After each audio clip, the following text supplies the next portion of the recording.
mo na naman mga kanyaman, inabraw ng bunga ng malunggay at sinahugan ng tilapia. Ayan mga kanyaman, samahan nyo pong magluto. Ayan, prepare po natin yung mga kanyaman, yung bunga ng malunggay. Ganyan lang po yung pagbalat mga kanyaman, napakasimple po. Naiwa ko na po yung bawang, sibuyas at kamatis dyan. Hanggat nagpiprepare po tayo, piprituin naman po natin yung nahuli nating tilapia sa rep po ng ating kapitbahay na si Marites.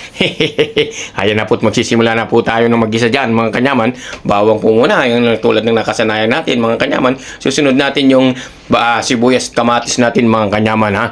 Tapos tingnan nyo naman po mga kanyaman. At mega shoutout nga po pala sa mga bagong followers ko dyan at sa mga laging sumusuporto po sa akin. I love you Mama Chup Chup. And mega shoutout nga po pala sa aking viewers at followers din po, si Riza Marcelo ng Canada mga kanyaman. Ayan, tingnan nyo po, agigis po natin. Ganyan po ha, maliliit na tangkal lang po ng hiwa ko dun sa malunggay mga kanyaman. Yung malunggay po, nakakuha ko po sa kapitbahay din natin Marites mga kanyaman. Tatakpo na po natin. Ayan, tingnan nyo mo po, pantakip ko para spaceship po mga kanyaman.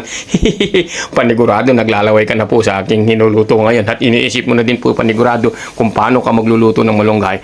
Ayan po, nilagyan ko na po ng alubebo o ginamos at lalagyan po natin ng siyempre pampasarap po mga kanyaman.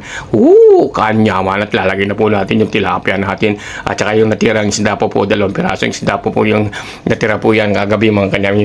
Niluto ko po mga kanyaman. Tingnan nyo naman po, magsahin ka na ng marami, diba?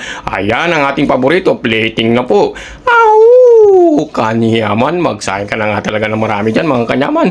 Ang sarap po ng amoy. Siyempre, sasandokin na natin at magsisimula na tayo mga kakain mga kanyaman. Tingnan nyo naman po mukha ni kanyaman at tuwang-tuwa po siya dyan mga kanyaman. Excited na po mga kanyaman. Ang tagal po kasi niyang di nakakain ng malunggay. Siyempre, ayan na, unahin din na po natin yung tilapia. Siyempre, tiltil natin sa alubebe o ginamos mga kanyaman. Unang subo, siyempre, para kay Marites. Kasi galing yung tilapia kay Marites.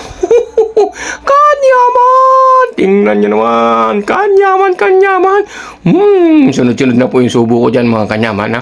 Yung yung bunga ng malunggay medyo manamis-namis pa po mga kanyaman kasi bagong pitas po mga kanyaman ha. Binigyan po tayo ni Aling Marites. Ang sarap po ng kombinasyon mga kanyaman. Hindi na po natin nilagyan ng sili yung ating sausawan mga kanyaman kasi medyo na po yung dila ko sa sili. Yung nagutaguri lang po katulad ng nakikita nyo, ganyan lang po yung pagkain sa malunggay mga kanyaman ha. Kanyaman po mga kanyaman ha.